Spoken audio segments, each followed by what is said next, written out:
Okay, I think yes. Now the recording is on. Hello, everyone. Thank you so much for your presence. So today we have the third session of this fifth year of this research seminar, which I organize at the Collège International de Philosophie in Paris and the Walras-Pareto Center of the University of Lausanne. For this third session, I have the huge pleasure and honor of welcoming Margaret Schabas, who is without doubt one of the most important historians of economics.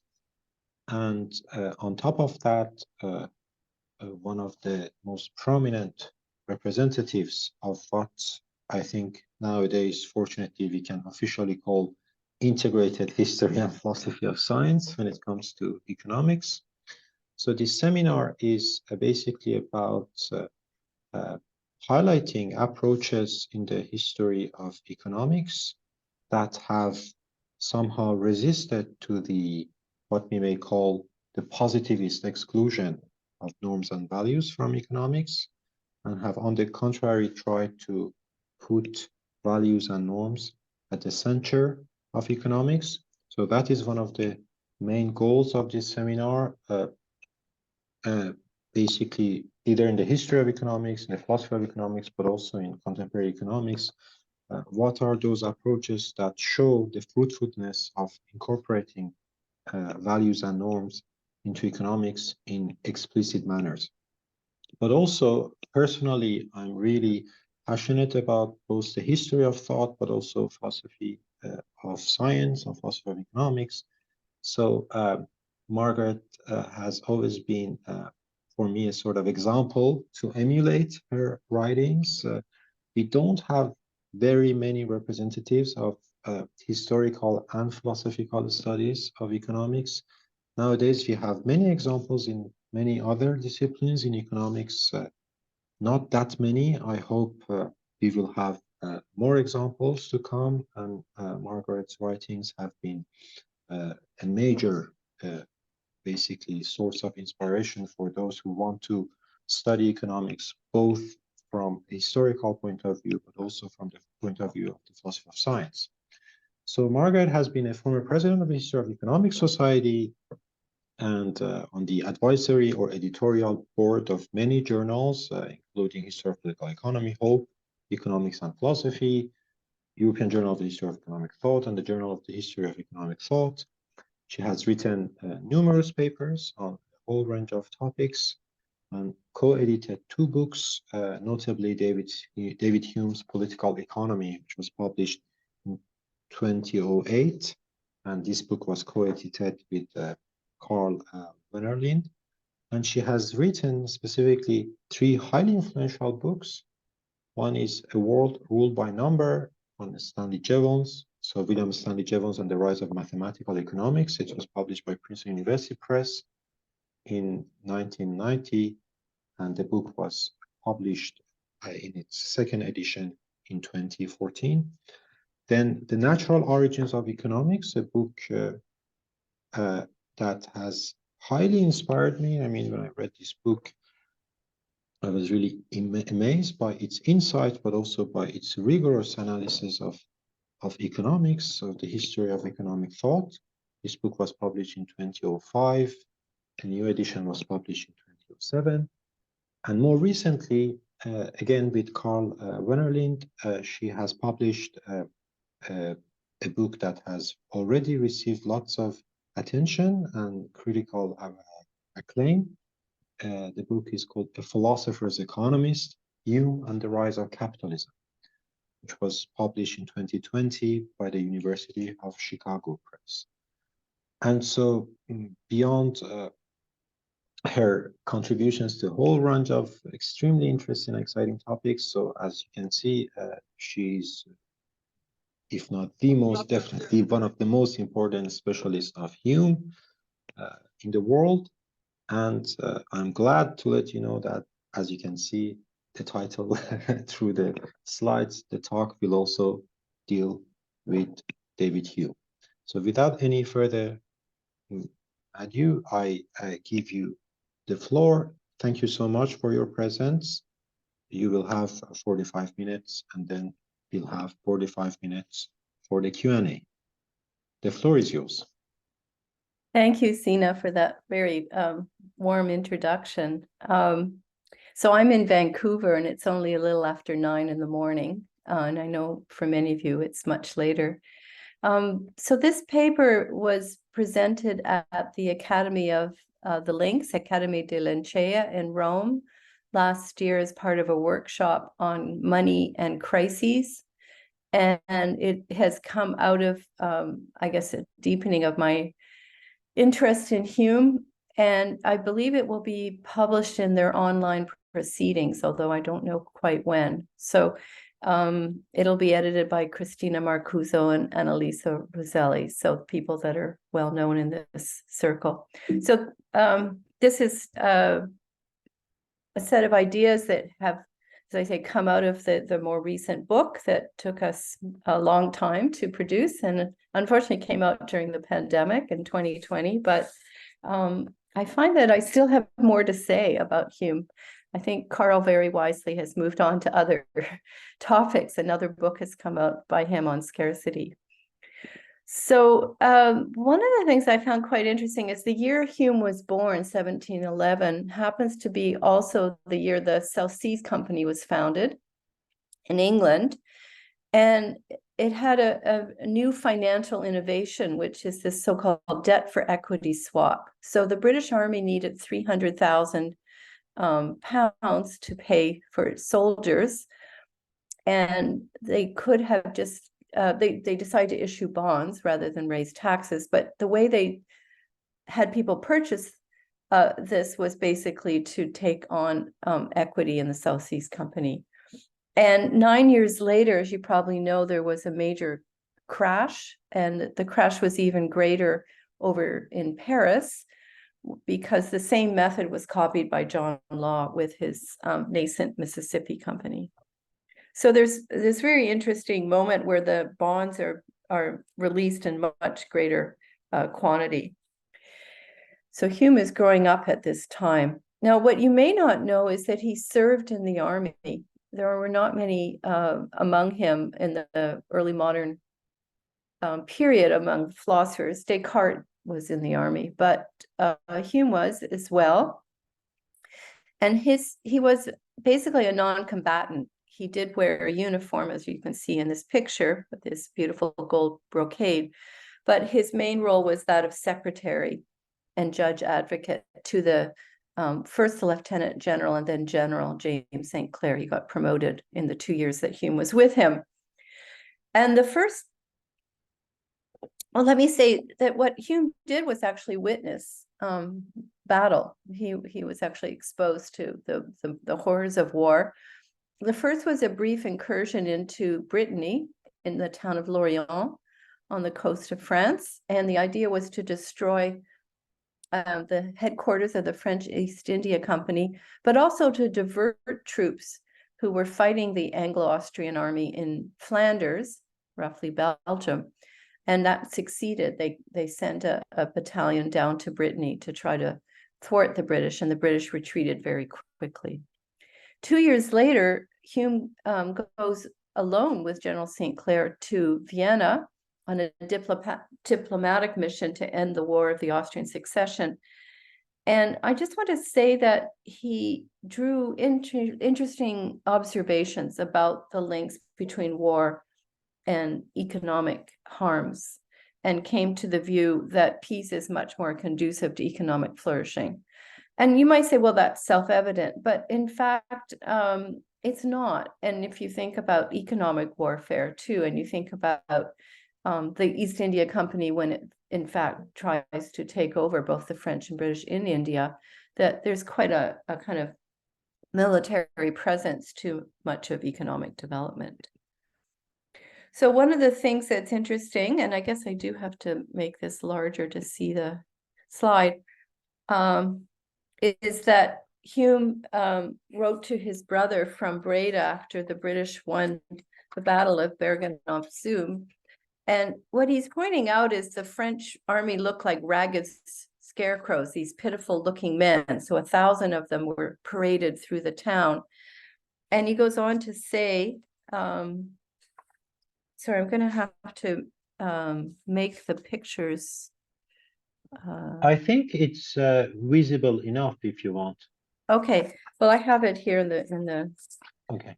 my text, so I'll just get it out. But anyway, he sees that the French, the figures in the town, they almost look like a different species of people, and that it's clear that the French, sorry, I hate to be saying this to a Parisian audience, but anyway, that the French squeeze and oppress and tax and abuse the Flemings, and they don't consider them as subjects. And it's clear that this trade pinches the French, and so they are sure to settle for a peace soon. And of course, just 2 months later, or a month later, in April, they had the peace settlement of the Treaty of Aix-la-Chapelle. But the point here is that what he's seeing is that the French are overtaxing the Flemish people. The French themselves are so poorly fed, the French army, that they are clearly falling apart. And it's as though kind of a very strong visual indication that that war is highly costly and has completely shut down, if you will, any of the economic functions or betterment of the region. So as you probably know, in the 1748 as well, Montesquieu published his L'Esprit des Lois, and this was captured later by Hirschman in his wonderful book, The Passions and the Interests, calling it the Montesquieu-Stewart doctrine, which is this strong commitment to commerce engendering peace, that when two countries trade together, they become mutually dependent. One has the interest in buying, the other in selling, said Montesquieu, and hence you develop these mutual needs. And so this becomes a salient position, much at the same time for Hume as it was for Montesquieu. It also is the case that on his return from Vienna, Montesquieu sent Hume a copy, and he received that book and of course was very grateful to read it as it was just in print. This sentiment is echoed in Hume's later essay, The Jealousy of Trade, where he argues for this flourishing commerce of, Germany, Holland, Italy, and even France itself. So this idea that one would see countries, by stitching them together with trade dependencies, they would become much better off economically, the gains from trade, but also that this would engender peace. And again, this may seem like a self-evident claim, but I think it's a highly flawed claim. We can think about these very countries going to war twice in the 20th century. So for all the trade dependencies, that doesn't guarantee peace. And yet these in the mid of the 18th century, people were possessed with this particular doctrine and committed to its truth. So one of the things that Hume does is demonstrate that war is more costly, that the actual costs have risen in real terms. So he has enough information about the Roman legion under Caesar to estimate the cost of 1.4 million pounds, because he knows exactly what each foot soldier and officer were paid and how many there were, thanks to the decimal system. And he has on good authority that the British Navy alone cost 2.5 million. And he knows there are 200,000 soldiers in the British Army. So the cost of the British Army is staggering. So the difference between a legion that had conquered much of Europe for 1.4 million pounds is now costing easily 4 or 5 million, given the cost of the soldiers and the Navy. He doesn't have a figure for how much the soldiers cost, but he knows that it's a staggering figure. And he also talks about the need to recruit mercenaries, and they are not fighting for honor. He jokes about how they can fight all day and shed not one drop of blood. And so the costs are going to just keep mounting if this is the current practice. That said, he also notes many improvements in military conduct, the fortification, the ballistics, and the navigation. Even in his early unpublished notes, the early memoranda, he talks about the great mathematician in Holland, Huygens, devising ship design, or Vauban designing improved fortification. So here's just a picture of a British army in 1745 to show you the sort of new discipline and new armaments that are in place. So one of the arguments that Hume makes is that wars are generally prolonged unnecessarily, imprudently, that the people in high authority know that they could have a peace settlement long before they actually take one on. And you may know this was also true in World War I, that there was a peace settlement on the table in I think it was 1916, and it was then repudiated mostly by the British. And of course, much more blood was shed before that war ended. So Hume thinks that the wars between Britain and France had begun justly, and for much of the 18th century, Britain and France are at war. And there is this brief moment when the British land on the shores of Brittany, and then, of course, later conquer Canada and take it from the French. So these wars have begun with justice, as Hume, perhaps even necessity, but they've been too far pushed. And this is due to human folly, obstinacy in particular, and imprudence. So he looks at each of the wars, starting with the 9 Years' War, moving on to the War of the Spanish Succession, the War of the Austrian Succession. And he calculates that in that period of time, there were 14 years of unwarranted war. So again, unnecessary costs that are incurring and increasing public debt. So I have this counterfactual claim that had there not been these costly wars, the wars being unduly extended, there may not have been such a need to innovate, to say, move to the debt for equity swap, or as also happened in this period, the government issuing not just short-term but long-term bonds. And so what we see in this period is a rapid expansion of paper money, and in fact, a considerable groundswell of capital market and factor mobility becoming more visible.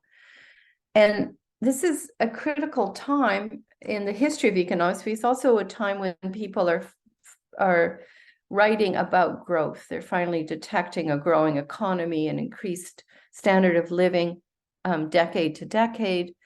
And they're also seeing this increasing complexity, if you will, of paper money instruments. And I think that this helped Hume grasp, he was already possessed of the core elements of the quantity theory of money that goes back to, say, Copernicus. As we know, he and others at the time devised the price specie flow mechanism, which here I've just given acronyms for on this slide.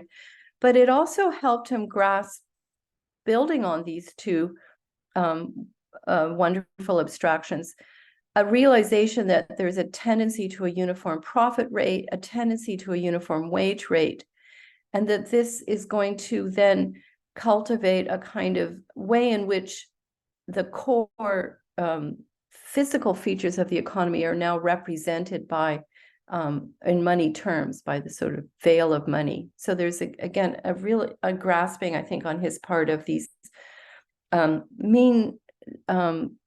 tendencies to means, to uniformity, through also the magnetic pull of the London market for his own country. So my argument is that he has come to a much clearer distinction between the nominal and the real. And I mean this not just in terms of the wages or the price, as Smith will talk about the two, but in terms of at the macro level, that he's aware that there's sort of a real physical economy, and then above this, there's a representation, the nominal, so that these two are clearly distinct. And he argues more importantly that real prices have fallen over time due to a long-term falling rate of profit. So he's one of the first in the history of economics to develop this idea of a long-term falling rate of profit. Obviously, Smith does this, Ricardo, Mill, Marx, but I think you can find this quite clearly in Hume as well.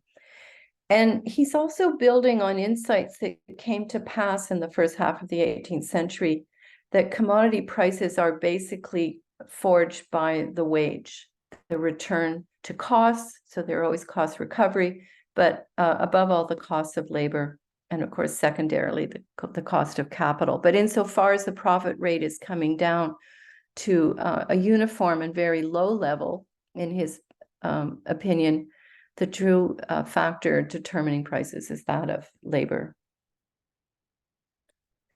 And of course, I think no one would dispute that Hume has a gift for abstraction, that he, in his treatise, for example, has a lot to say about the way in which our human language, which he argues comes about inductively, so that we come to group our resembling impressions and then ascribe a word to these inductively, so that words represent our ideas, which are in turn ideas about the objects in the world.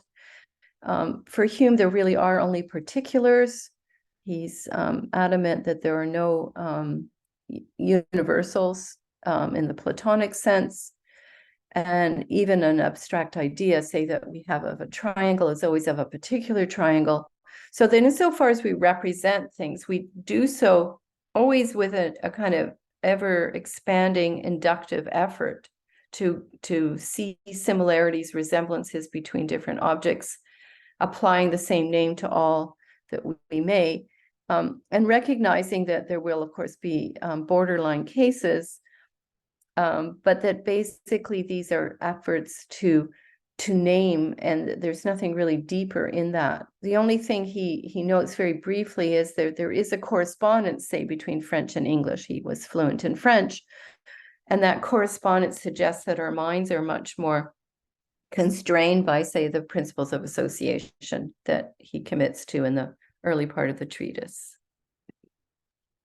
So Hume actually has a lot to say about money in his first great book, The Treatise of Human Nature, published in 1739-40. He particularly has things to say in the last book of 1740. So there's 3 books. So book 3, part 2 is where he talks a great deal about contracts and promise keeping and justice as equivalent to property and the formation of markets. And of course, he emphasizes that money is just a contract. It's a convention, and it's undergirded by our increasing tendency in the modern commercial world to forge or make salient virtues such as honesty, prudence, and probity. But he also goes further and speculates that money and natural language, like English or French, commence in the same prehistoric period. Again, he has no empirical evidence for this speculation, but his view is that they're equal systems of representation, and it would, make sense that there would be something. It doesn't have to be coins. It could have been shells or bits of leather or something that represents value, much as our words represent objects. So he's drawing that distinct analogy. And I heard a wonderful talk at Eshet. I forget now the scholars, but I think it was in the same session in which I met Sina, which was about Adam Smith's speculations on human language and its close ties to the formation of our sort of market behavior of truck bartering and exchanging. So I just suggest that, of course, Hume and Smith were close friends for 25 years. The treatise was written before Hume and Smith met, but Smith read Hume's treatise while he was a student at Oxford. So there's reason to see considerable overlap in their ideas. Now, for Hume, money is primarily a medium of exchange. It's the oil, he says, which renders the motion of the wheels of trade more smooth and easy. He really discounts the role of money as a unit of account or store of wealth. He's much more inclined to emphasize the importance of the full monetization of the economy. So where, say, John Locke celebrated the advent of money as really a store of wealth, for Hume, it's this universal diffusion and circulation of money, such that no hand is entirely empty of it. And he points out, of course, he will go to Austria. So in his essay of money, he's basing this on empirical evidence that it's very challenging to collect taxes because of the shortage of money in Austria, so that they're forced to collect in kind, and he sees that as problematic.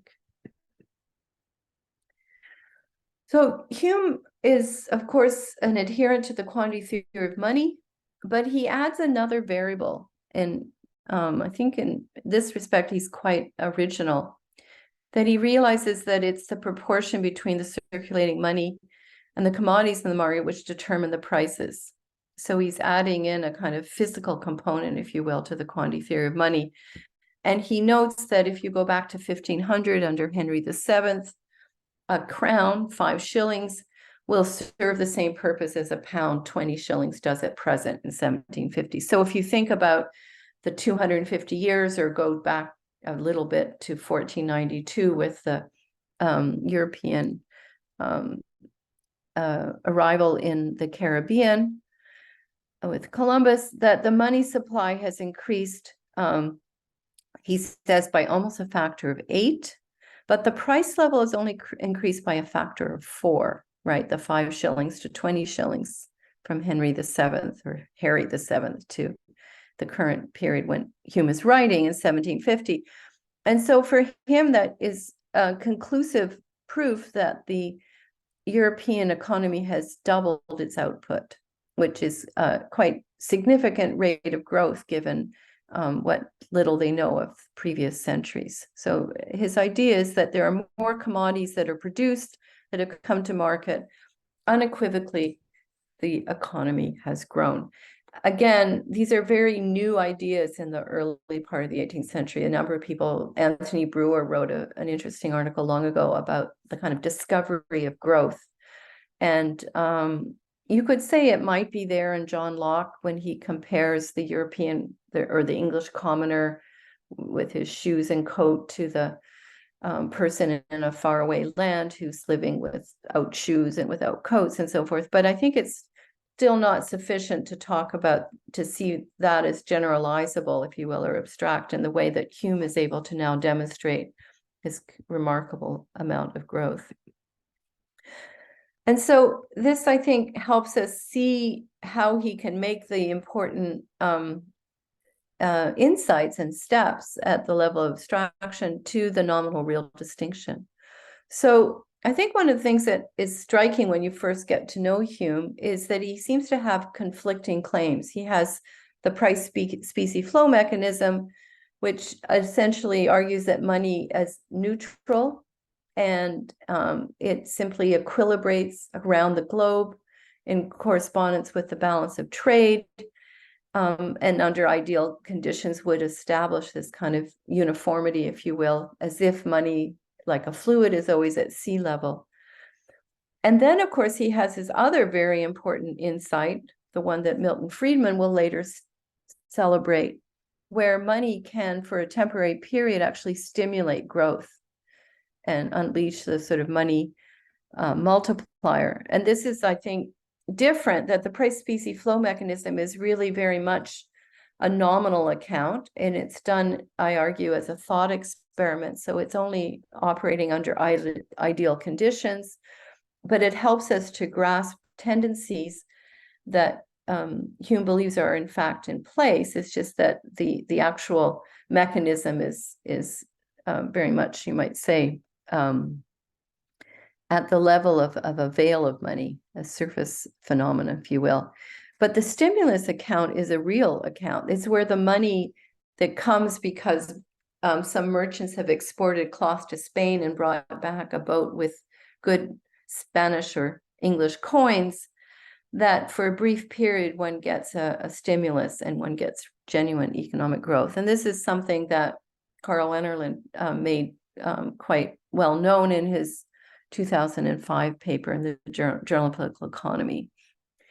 And again, this idea that if the increase of money, if not too sudden, naturally increases people, and by that means may retain itself. So we see Hume, of course, his political discourses, a strong emphasis on monetization, on the expansion of banking, the formation of credit, the issuance of banknotes. he celebrates the fact that there are now in Scotland banknotes as low as 10 shillings, half a pound, which is now accessible to ordinary tradespeople. And he estimates that in value terms, 70% of the transactions in Britain are conducted by paper money instruments of various kinds, exchequer notes, bills of exchange, IOUs, promissory notes, bonds, stocks, banknotes of varying kinds. And there's a literature that has long established Hume as skeptical, if not disdainful or contemptuous of paper money. I don't think that scholarship is hitting the mark. I think that there's parts of Hume that are to be taken ironically. I think that he's convinced that there is no going back, that paper bills are here. They're already taking up more than half the value of exchanges in his own country. And he actually goes further to celebrate banking for its innovations, for the low denomination notes. You may know Smith sees the issuing of 5 shilling notes and is worried about the imprudence of bankers and people to not recognize these as less, solid representations of money. But I think for Hume, there is none of that kind of disdain. He's clear that the daily interest bank accounts have done a great good for commerce and trade. We see, of course, a tenfold increase in Scottish bank assets in this period of the mid-18th century, but that the daily interest bank accounts have allowed merchants to essentially keep all of their capital, not in the drawer, not in the safe, but always in circulation, and that there's a whole group of what he calls people who are half merchants and half brokers, people that are kind of using their revenues from their merchant activity to invest. And therefore, he says, because they're ever astute for the return on a bond or any other kind of stock or equity, they're willing to trade for small profits because they're essentially attentive to what the banks are offering, the interest rate, and they're willing to see that their idle capital can maybe make a return of an additional percent. So instead of 3%, they might get 4%. So recognizing that the growth of overseas trade might well drain, he says, domestic specie and bullion, the advantages of the paper credit banks are still found to be superior to their disadvantages. This is Hume clearly recognizing that, all things being equal, we need to appreciate what the formation of banks and bonds and paper credit are doing in the economy. And again, perhaps not so obvious to some of the people who've written on this, he recognizes that even the specie flow mechanism works when prompted by the right use of money, and it can be paper money. And the same thing for the stimulus account.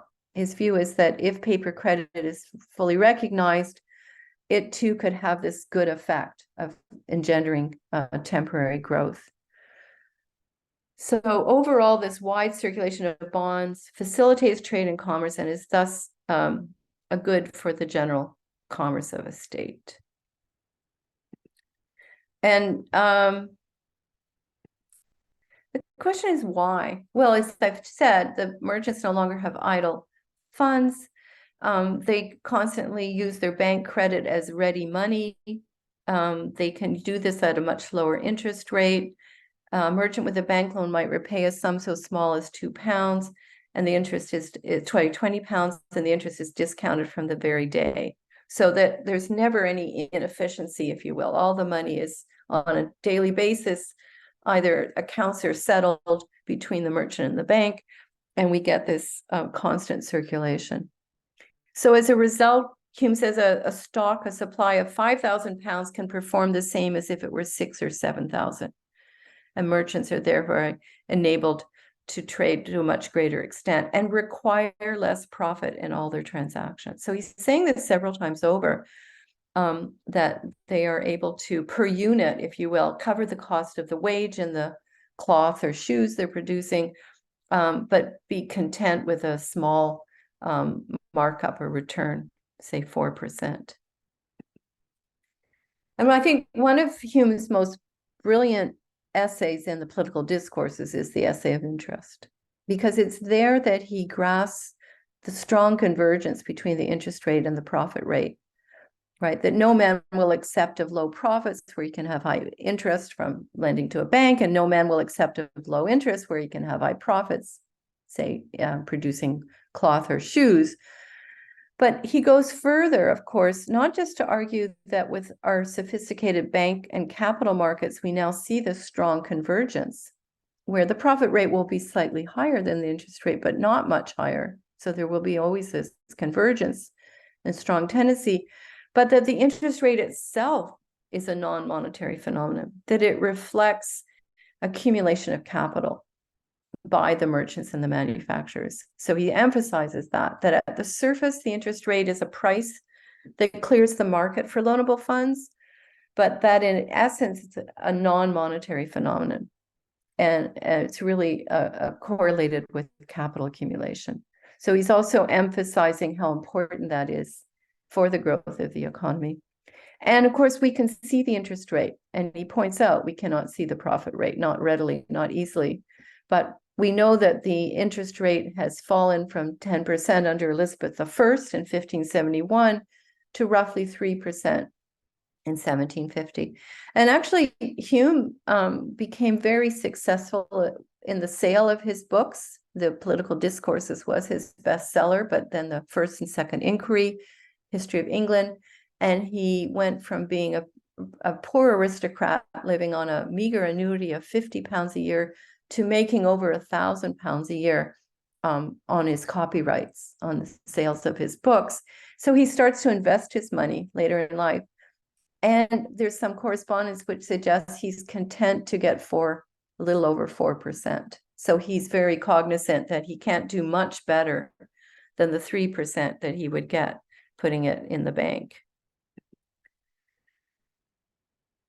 So another insight that I've come to appreciate more fully, and I'm indebted here to István Hunt's work, Jealousy of Trade, is that, and this is what Hunt emphasizes, and I think it's echoed by economic historians, for the most part, agrarian goods were priced in accordance with the harvest, and that was in turn susceptible to climate variation. So people think of food prices on average as just kind of always in flux, always very much up and down, and basically beholden to the conditions of the weather.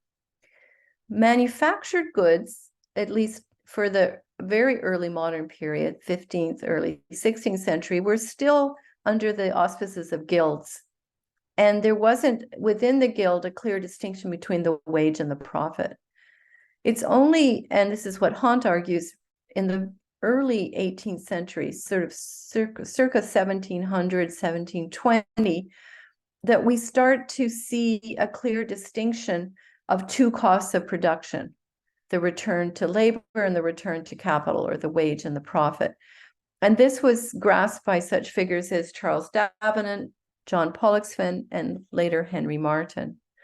And all three recognized that the cost of labor, the wage, is the most important determinant of the price of a manufactured good. So we still have small scale production in cloth.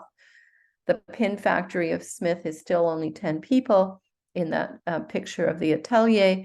Nevertheless, the cost of the finished good is going to be primarily a direct function of the wage.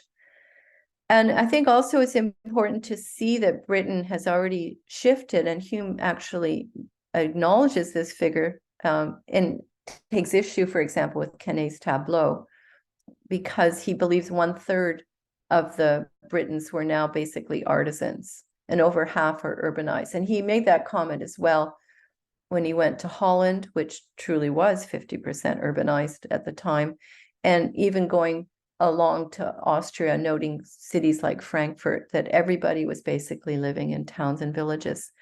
So he's acknowledging the importance of London, which he after many pages in his essay on population, establishes has a population of about 1 million, which he thinks is about 1/8 of the total population. And on these figures, he's pretty accurate, given what we know before the time of taking censuses.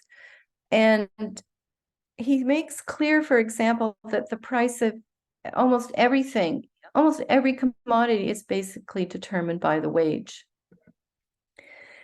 And this, of course, fits his also interesting aside about the Chinese wage, which is very low. So unlike the average wage in Britain of 12 pence or a shilling or more, the Chinese, he says, they're receiving 1.5 pence a day on average.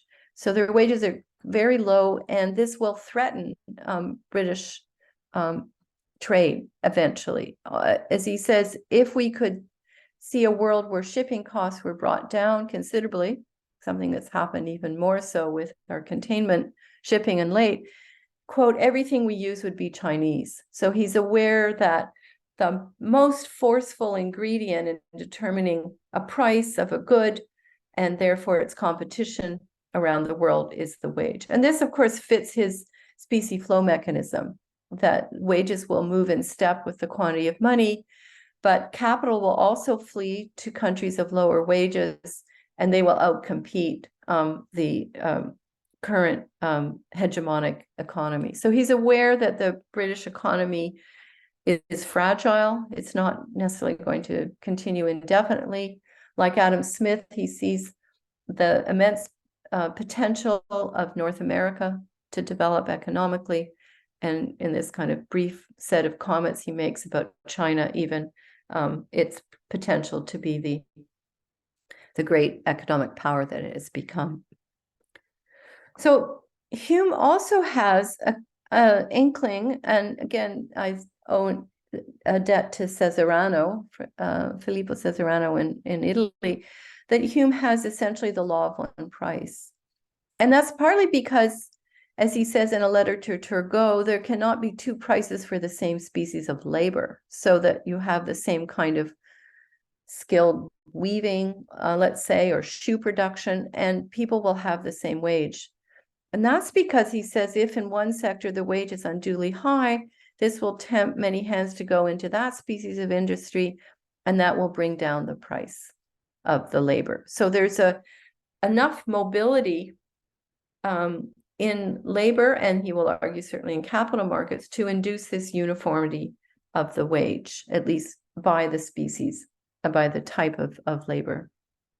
Now, he notes there's regional price variance in England, but it's less than it is in France. And I just want to mention as an aside that Hume was quite astute in making these very, you might say, informal claims about variance. So he'll say things about the weather, and he'll essentially be comparing the range of variation in different regions. And this is what he does with prices. There's more difference between the prices of all provisions between, I'm missing the passage here, Paris and Languedoc, than between those in London and Yorkshire. So again, the magnetic pull of the big city of London is such that it induces a smaller differential of prices in one of the more distant counties of Yorkshire. So to go further, Hume broaches a two-factor theory of value, at least with long-run adjustments. In other words, for him, the price is a return to the wage and the profit. And because profit rates have been brought down to being virtually identical to the interest rate, in other words, very low, I mean, not the doctrine of zero profits, but a very low component, it's really the wage that matters. And you may know that when he writes to Smith after reading The Wealth of Nations, he says, I cannot think that the rent of farms makes any part of the price of produce. So he has this, you might say, germ of an idea that Ricardo will capitalize on. So Hume is not only seeing the wage as the key ingredient to a price, but he's emphasizing that prices are falling in real terms. At the same time that wages are rising, and this is because of the significant decline in the profit rate. So I also go further and suggest that he has a command of this inverse relationship of profit and wages. Rising real wages increase the aggregate demand for necessities and conveniences. That prompts investment and growth. So these things are ever operating in a constant circulation, one with another, but that there's a general tendency for the profit rate to fall over time. And that, of course, was manifest with the interest rate decline that he brought to our attention. So just to conclude here, there is virtually constant war in Hume's lifetime, not to mention as well the Jacobites, but particularly war between Britain and France, and that will continue into the wars that lead to the formation of the United States of America, or the conflicts in India, Pondicherry, and so forth. So, and of course, finally, at the end of the century, the war with Napoleon. These wars are costly. Hume has a number of figures about the ever surging interest rate on the public debt, tripling in a period of about 40 years. When he first attends to the figure of the public debt in his early memoranda, he believes it's 45 million pounds, and there's only 90 million pounds in circulation in the country. So half of the money in circulation, you know, if it was miraculously, would need to pay off the interest on the debt. So that just tells you how significant the debt has come to be. And that this means that the government had to become innovative and figure out new kinds of monetary instruments. So they release different kinds of long-term bonds. They engage in these debt for equity swaps. They allow banks to be innovative with banknotes. Bills of exchange, of course, are continuing to grow in value terms to facilitate overseas trade. And I think that in recognizing this significant, what you can see from that opening slide was called the financial revolution, perhaps a bit of an overstretch, but certainly a significant sea change in the way money is issued in this period after the Glorious Revolution, so really the first half of the 18th century, that Hume, now bringing together these two important insights, the quantitative theory of money, the price specie flow mechanism, both of which are nominal mechanisms, that he comes to link these with what I would call two real mechanisms, the stimulus account and the falling rate of profit, which is very much an indicator of the growth of capital and the increasing sophistication of capital markets, that all of these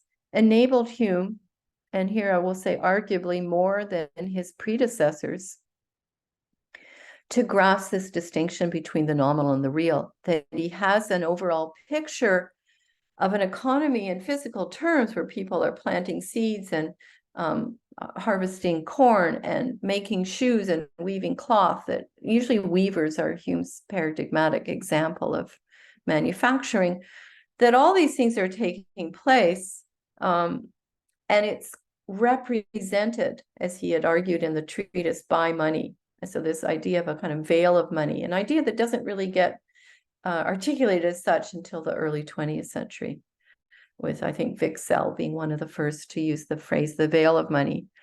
And so Hume tells us, of course, that what a magistrate ought to do is to encourage or find ways to keep industry growing and increase the stock of labor in which lie all our real powers and riches, so that labor itself is the true motor force, along with capital, of economic growth, and that we need not fear the rising wage, because as the what we'll call capitalist world expands, this will induce an ever declining rate of profit.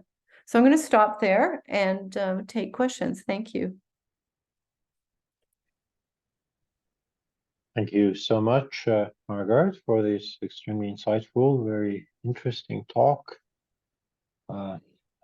Yes, so do you want to keep the slides, like the...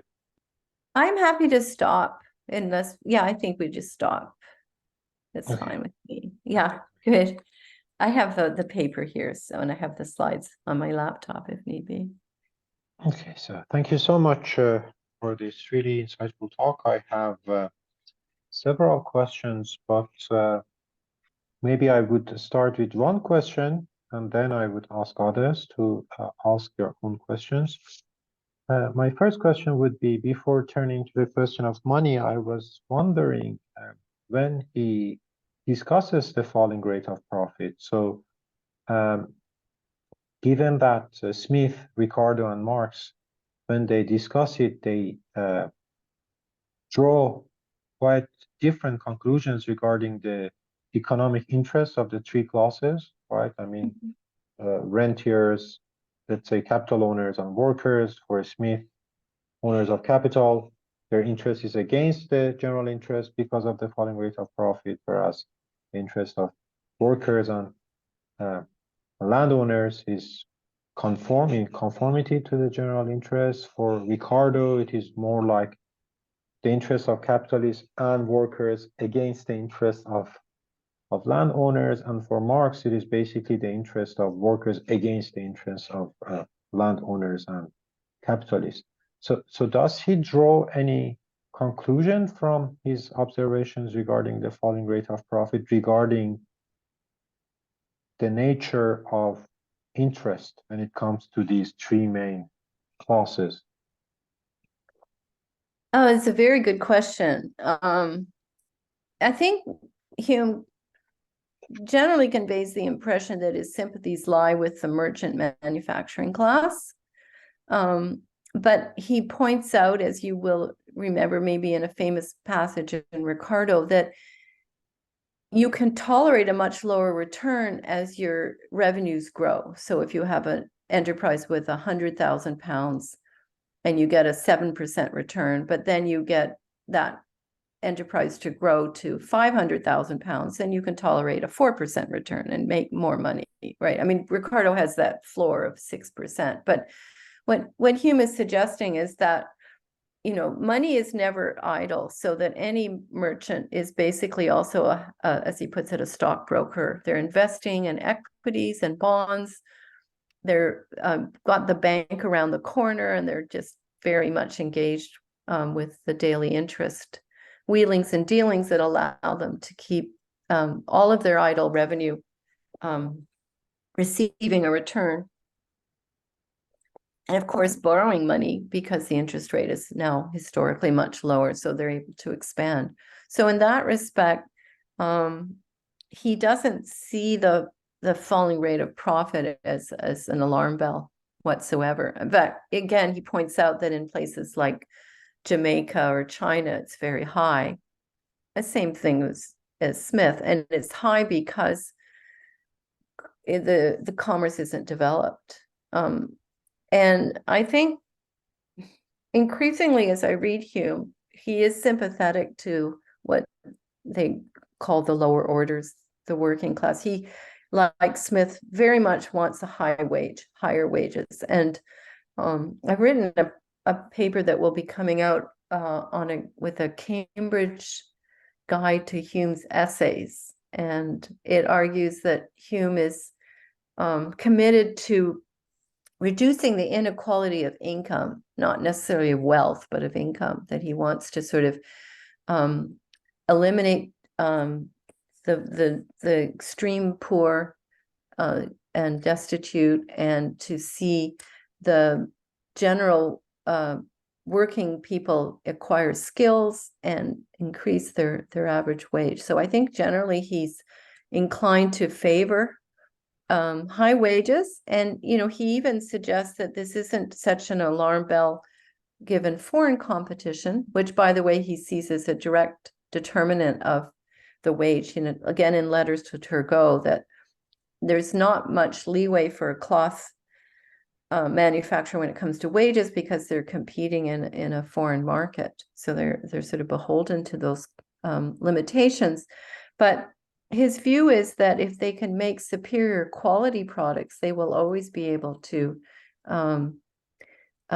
keep some market share. And because capital is growing and spilling into other parts of the world, stimulating aggregate demand at the global level for goods, Hume is of the view that not only will a country keep its market share, but it could do this indefinitely. So he sees Holland as the saturated economy, and yet he says it will not decline because there will always be a demand for its exports, its services of brokerage and shipping, for example.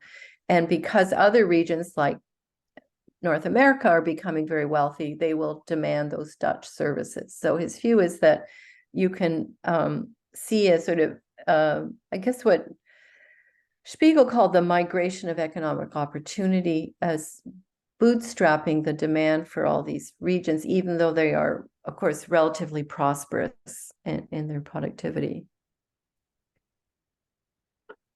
Thank you so much. I actually have a follow-up question on that, but I would like also to give the chance to others to ask questions. Yes, please, Guy. Please, the floor is yours. And thank you so much for your presence. Not at all. Margaret, nice to see you. Mm-hmm. Very illuminating paper.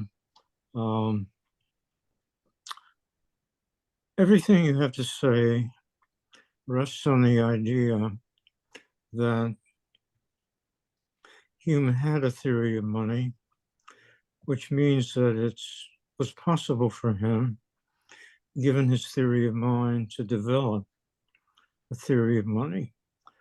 Now, my question is this something to which you have devoted any consideration?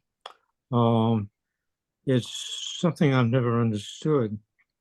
I don't see how Hume can have developed a theory of language.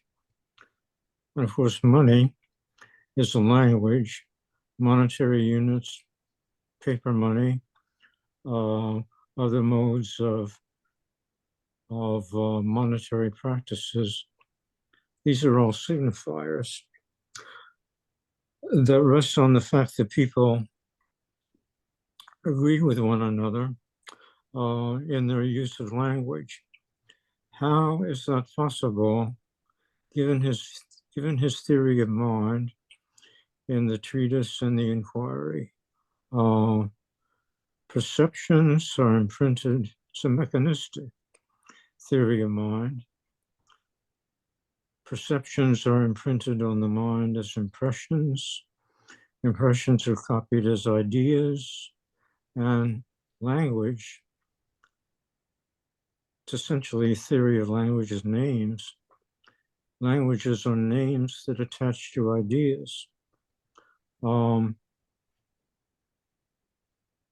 Is there an account, a human account of how it happens that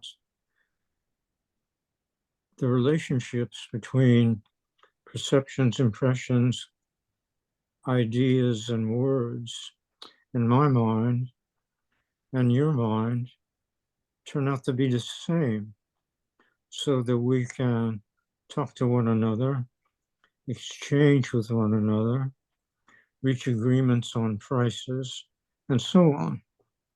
Am I making sense? Well, what you're saying is you can read book 1 of the treatise as a strong endorsement of solipsism.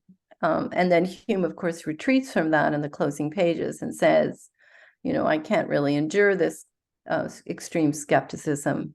I will go and be with friends and playing backgammon and, take a rest from this because it engenders such melancholy.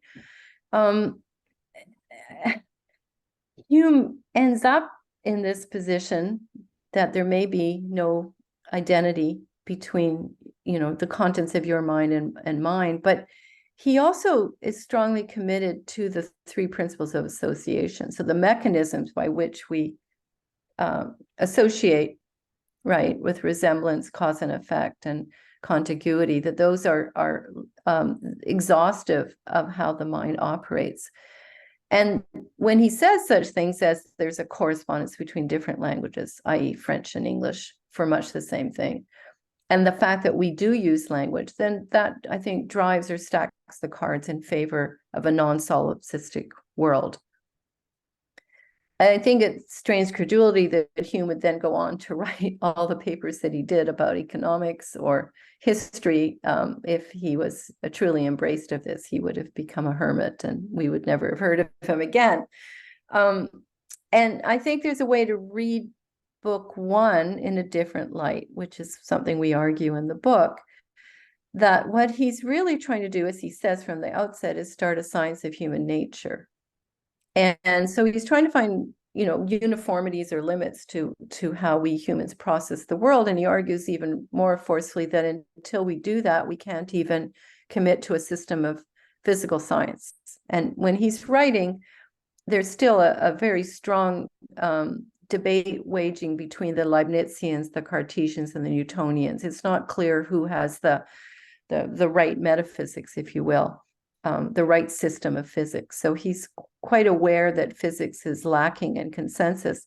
And I think book one of the treatise is his effort to essentially raise the epistemic standing of the human sciences, including economics, and lower that of the physical sciences. And that's partly why he spends a lot of effort exposing our beliefs in the existence of the vacuum, absolute space and time, any kind of gravitational force, et cetera, et cetera. And I think that is part of the grander mission that culminates in book three. What he does in book two is start with the passion of pride. And we take pride in our possessions. And these impressions they're sui generis. They're not from external, but then there's this double relationship that one has between your passion and some external object, which he develops in quite an interesting manner. But I think that again points to, in the background, an interest in how we come to forge the world that we humans have. And insofar as we have possessions, and he goes into this more in more detail in book three, that these possessions themselves, of course, have different values and how that value is represented. He's read Aristotle very carefully, the ethics and the politics, and from that he can already glean, prior to the treatise. He actually cites Aristotle in the treatise, the ethics, for example. He has a lot of rich insights into the origin and functions of money. So the theory of money is, in my view, already, the groundwork is already laid out by Aristotle and somewhat developed, in the early modern period. But we think of Hume, we position Hume as really the leading figure, kind of putting the capstone, if you will, on monetary theory at the time. Famous quote that we have in our book from Friedman, what has happened in the last 25 years in monetary theory, says, well, the real question is what has happened since David Hume over 200 years ago, and not much, he says. So he sees Hume, in this glowing regard as having put the capstone on many of the core ideas, the quantity theory, the price specie flow mechanism, the stimulus account, the falling rate of profit, et cetera, et cetera. So I'm just trying to show that Hume was much more favorably disposed to paper money instruments. There are several people who've written to say he had contempt for them, and I think they're missing the point. They're missing some of his, he often speaks ironically. Like when he says he likes the Bank of Amsterdam because all it does is lock up all the money, he doesn't mean that for a minute. He wants money to circulate. So the last thing a bank should do is take in deposits and lock them up. It's quite the opposite. And he celebrates the way in which merchants are able to provide us with goods that are cheaper in real terms and that everyone is therefore better off, including the working class.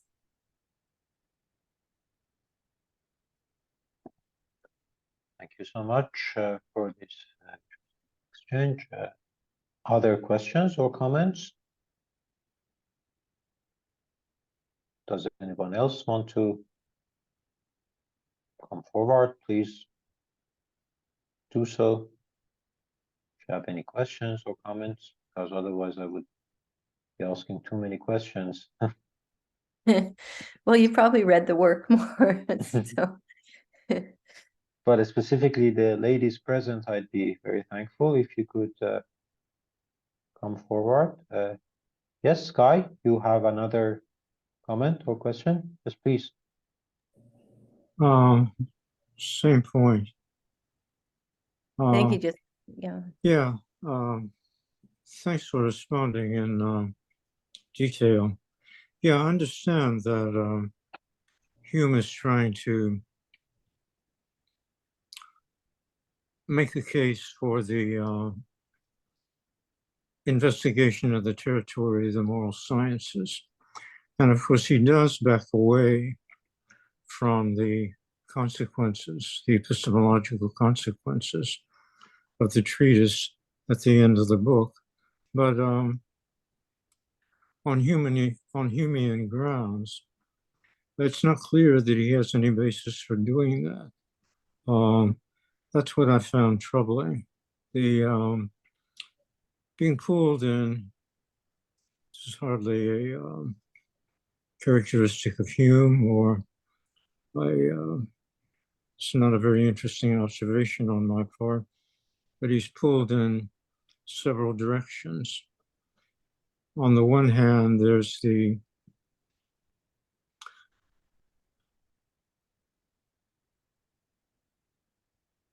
Newtonian mechanism of his theory of mind. There's the solipsism of the way the mind operates. And third, there are the claims of the moral sciences, which can be acted on only if one rejects a lot of what seems to be the case in part one of the treatise. So,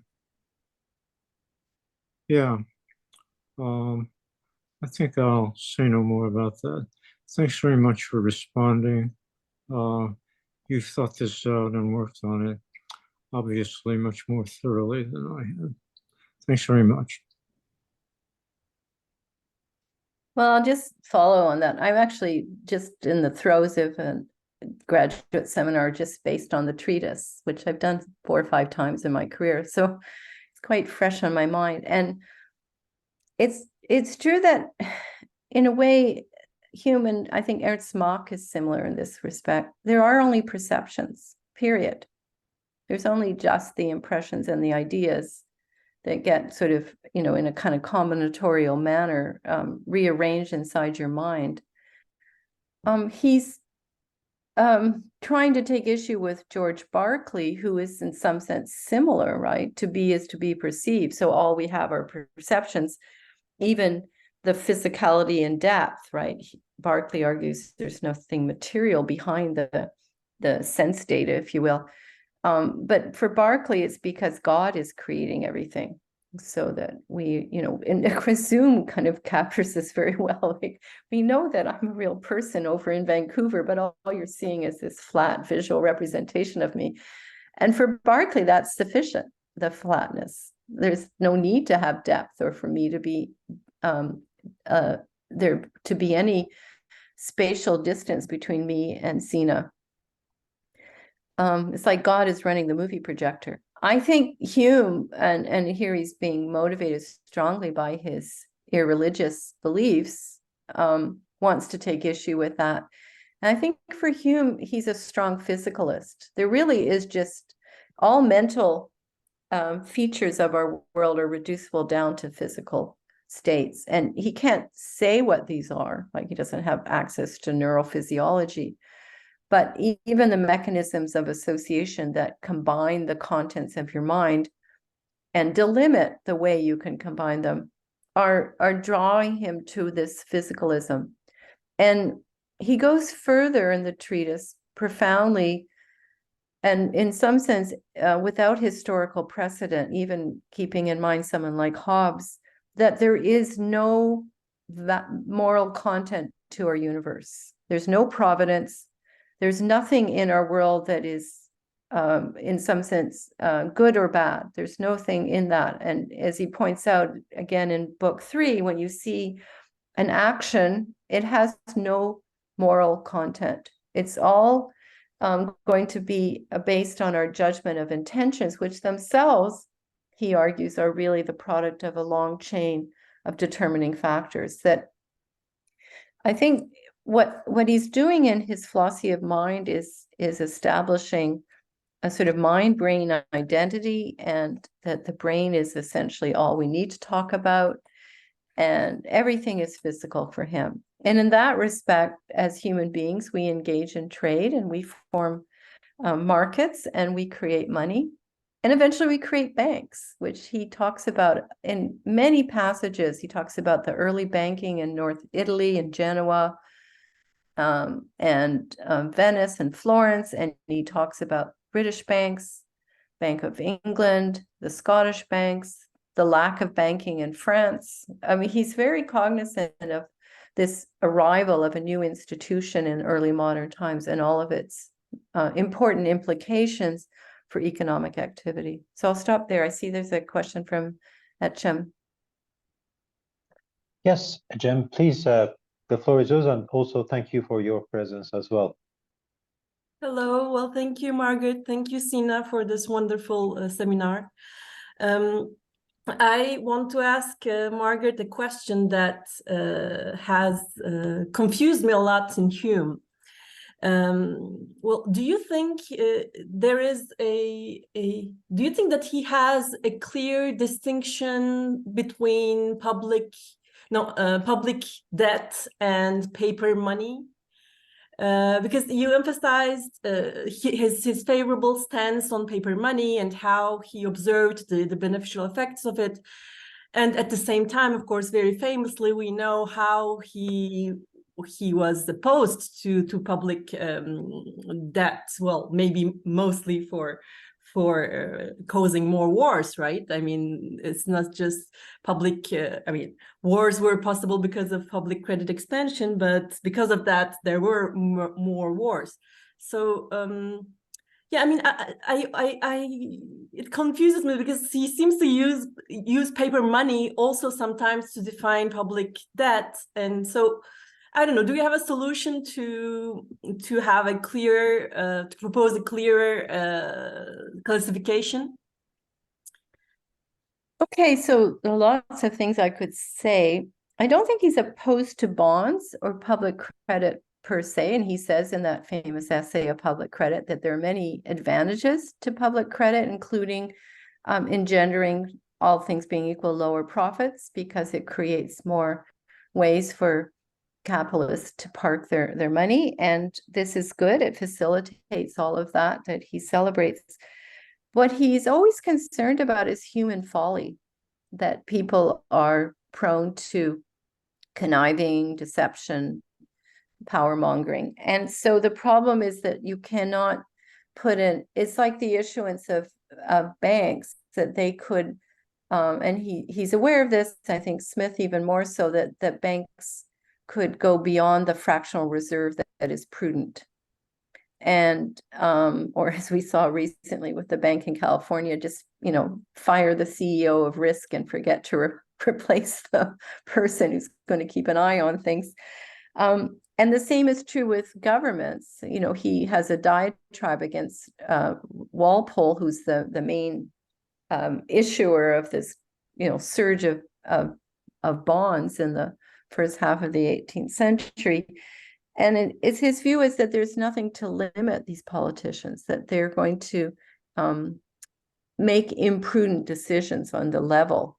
Now, if you read the essay, it's so interesting because there's a lot of death imagery. This is in the paper. So he talks about the violent death of public credit, the natural death, the dying of the doctor. So each kind of vision of how the interest rate is going to become so large that there's going to have to be some collapse, as say the bonds collapsed in Russia after the revolution, something like that. It's violent. It's all done with a lot of rhetoric, right? I mean, there's no death, when you get to paper money. That's a kind of a category mistake. So you have to read that essay and see that he's trying to wake up his fellow politicians and statespeople to be more aware. And he knows that taxes could never really eat up the interest, even if you were to tax property 19 shillings on the pound, being 20 shillings. So 95% of land is taxed. He knows that that will just lead to contraction of the economy and won't really put the dent on the, won't really reduce the debt interest in the way that he thinks should do.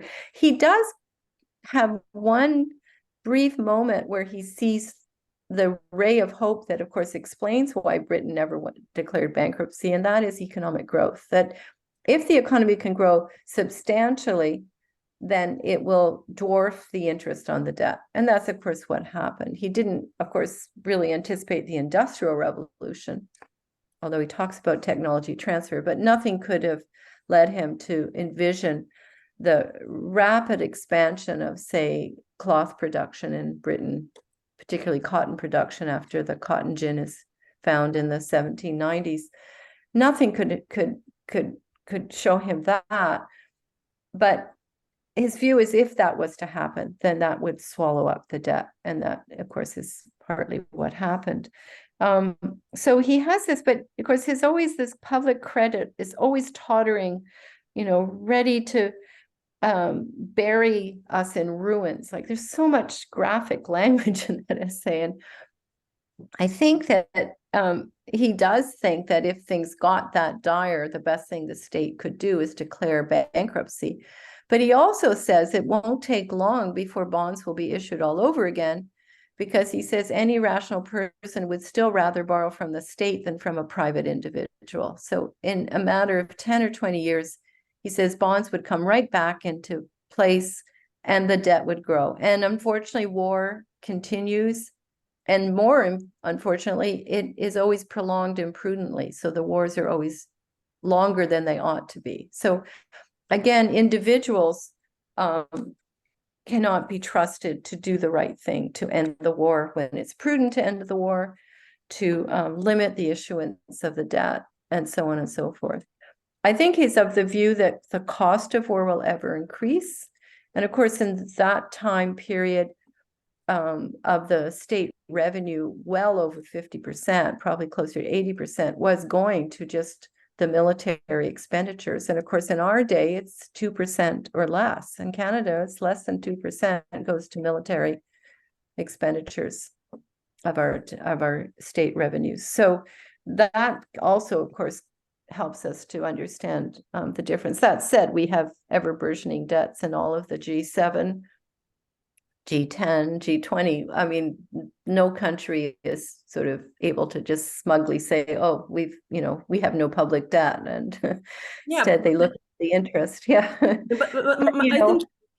But I think what I meant was like, how can we say that he has a favorable stance on paper money compared to the contemporary people who had a real favorable stance, especially a person like Mellon, De Pinto, who has letters with Hume, who met Hume, who said that he tried to convince Hume as to public debt being not at all dangerous for Britain, etc. I mean, compared in that context, how can my question has to do with where does his favorableness for public paper money start and end as compared to paper money, which is debt, which is public debt? That's not very clear, I guess, in Hume, but I think maybe it's, since he's not very systematic,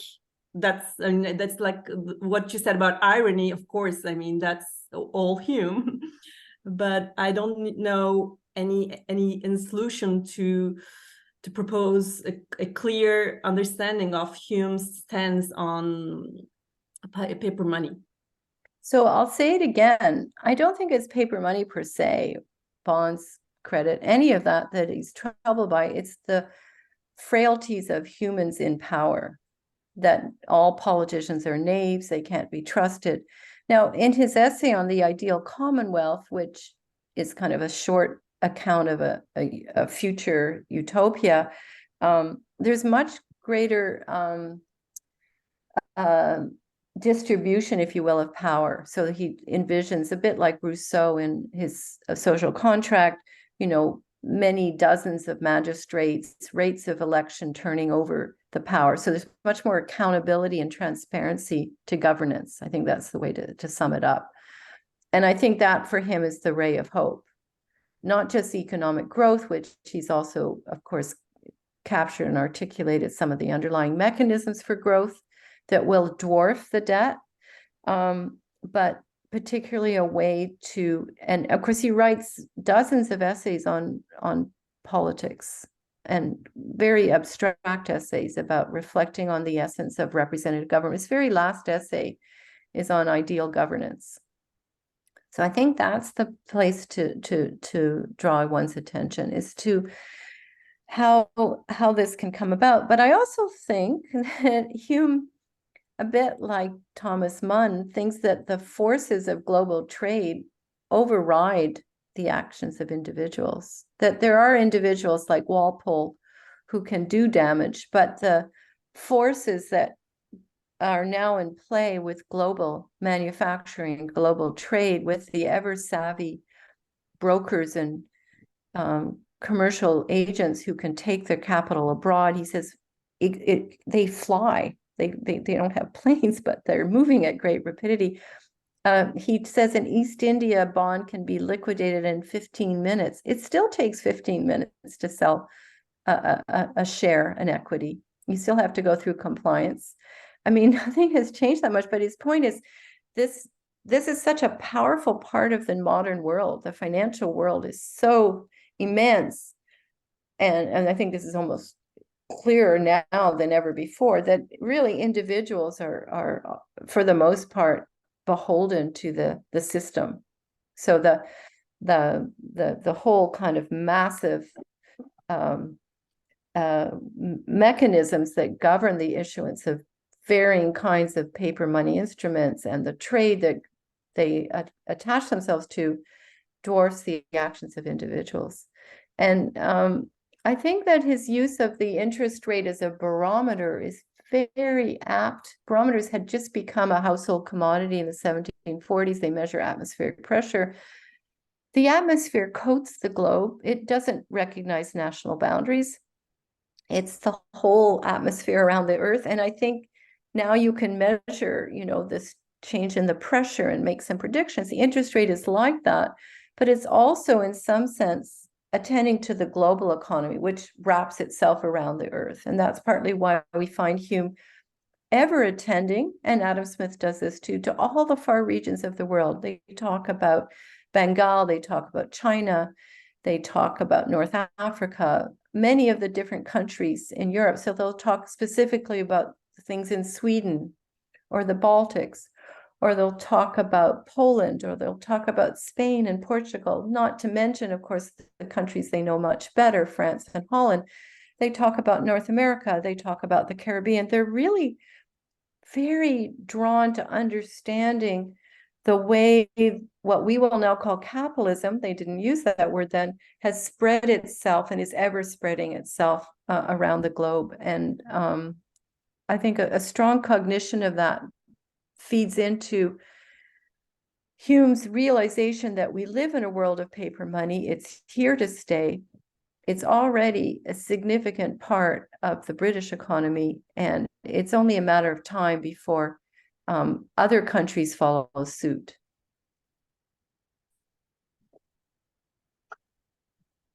Thank you so much for this very interesting exchange. I know Margaret asked me to finish the session after an hour and a half, so maybe we have time for one last question or comment, if anyone wants to come forward. Yes, Pierre, please. The floor is yours. Yeah, thank you. Yes, thank you. Thank you for your presence as well. Oh, thanks. You hear me? Yes. So I was, my question is about the general view Hume has about economy. How would you qualify his general view of economy? Is it something like a system? Is it something comparable to physics? Is it a natural system? Or is it based on the realization of some values with an intent from politicians or governments? And what is the status of economic laws? Because you talk about the falling rate of profit, things like that, but there is no, what the basis, according to Hume, what's the basis, what the evidence which can be brought to support economic laws? And last question is about the use of the economic thought in the political environment of the time.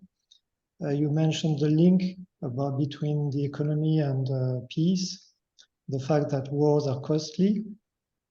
Do you think that economy was intended to be used as a tool or an argument to convince governments or politicians that war is irrational and that it was something which could be used with political intents as a means to change the way countries are governed? Well, you've covered a lot of ground, and I think you mean the science of economics, not economy, in some of your comments. I think that's how I read you.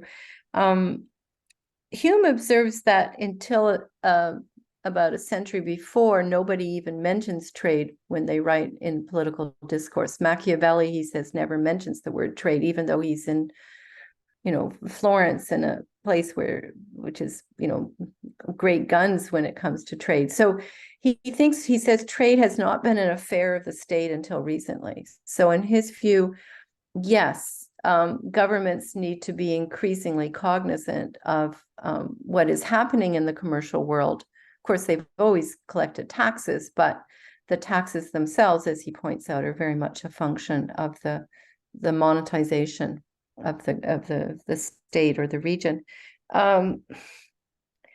I think that I'm of the view that Hume accepts that there are laws of science. Alex Rosenberg wrote on this some time ago, 30 or more years ago, but I'm of that view that if you take the understanding of a law of science, as we often do in philosophy of science, as simply a regularity, it could be a universal law, but it could also be a statistical law. And there are statistical laws. For Hume, all knowledge is probabilistic, but there are even laws in Hume that are just correlating percentages and not, or probabilities and not in absolute terms. But, here's one where he says, looking at adjustment processes in the market, quote, that the supply of the commodity is always sure to be at all times nearly proportional to the demand. That's verbatim. It's actually in his History of England, volume 3, which has a lot of economic content as well that Carl and I extracted in our book. But I think, yes, he has rough and ready versions of the quantity theory of money for sure. He even briefly talks about the velocity of money. He's got rough and ready articulations of the law of supply and demand. He has, I think, a firm command of the kind of mean reverting tendencies of wages and prices, and adds to this these other great abstractions like the specie flow mechanism, et cetera, et cetera. So I think for Hume, if you took the trouble, you might get a list of 10 or 15 robust generalizations. The law of one price is another one that have a status akin to a law. And in physics at the time, there weren't that many more.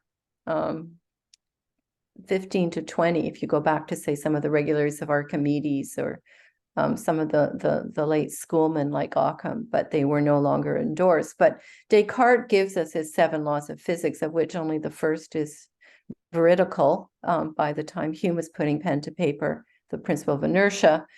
And Newton gives us the 3 laws plus the inverse square law and the law of optics. So you have another 5, and you have Huygens and Hooke, and you can add it up, and you have the Boyle, Marriott, Charles laws in physical chemistry. So we're talking about 15 laws around 1750.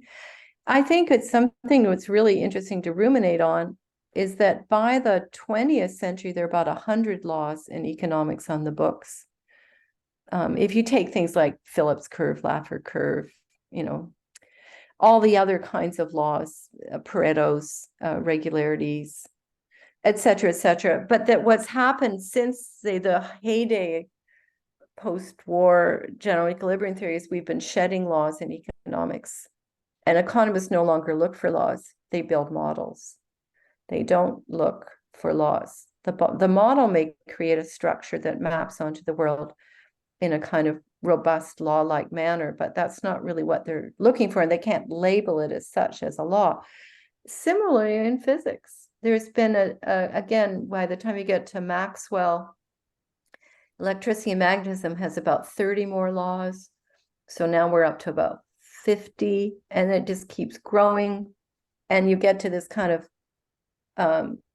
high point, and then the laws get shed, right? We don't really think the Boyle-Charles law holds up under scrutiny. It's a kind of, loose approximation, but when you bring in all the other things that are happening at the molecular level that we know about, van der Waals forces and all the other things, we have to kind of say, well, there's just, there's a lot more noise, there's a lot more exceptions, if you will, to that law that was endorsed in the 1660s by Boyle and Charles and so forth. So what I would suggest is, yes, Hume is part of this path of establishing laws, and he does this. But, I think when we step back and look at, the next 250 years, you can see, I think, this pattern of a groundswell of laws, and then a now, I think, ever increasing decline.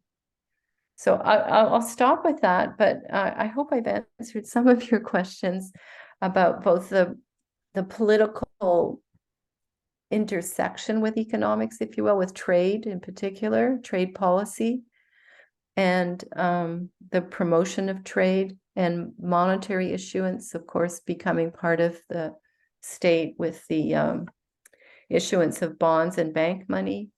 And then finally, the sort of status of robust generalizations or laws for someone like David Hume. Thank you so much, Margaret. Thank you, Pierre. Because I had promised that you would stop at around 90 minutes, I think we can leave it there. Unfortunately, though, I mean, I will still have but 2 or 3 questions, but I think if I ask them to you, we would go well beyond 2 hours. So I'm not gonna do that. But I really hope to have the chance to see you soon in person or online, to be able to continue the discussion specifically over the falling rate of profit.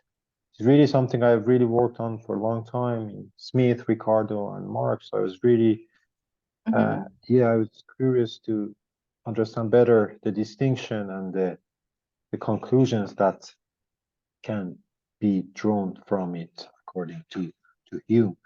But thank you so much, Margaret. It really means a lot to me that you accepted to participate in the seminar and give us this wonderful opportunity to know more about Hume and his economic thought. Yeah, and I just want to thank you as well. I've really enjoyed this, and also mention that a lot of this comes from the book I worked with Carl Wennerland, and it's American Thanksgiving. In Canada, we have it in October, not November. And he's in a place in rural Vermont where there isn't good internet, so he apologizes for not being part of this, but I know he would otherwise have liked to be here. So just wanted to mention that as well. Okay.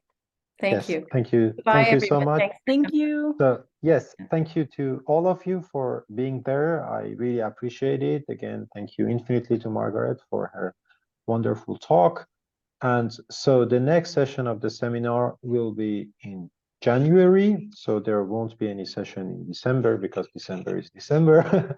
So, and of course, I'll keep you posted. Those of you who are not in the mailing list of the seminar, if you want to make sure to receive my information, you can, of course, send me an email. I will add your email to the mailing list of the seminar. Depending on where you are, I wish you an excellent morning, afternoon, or evening.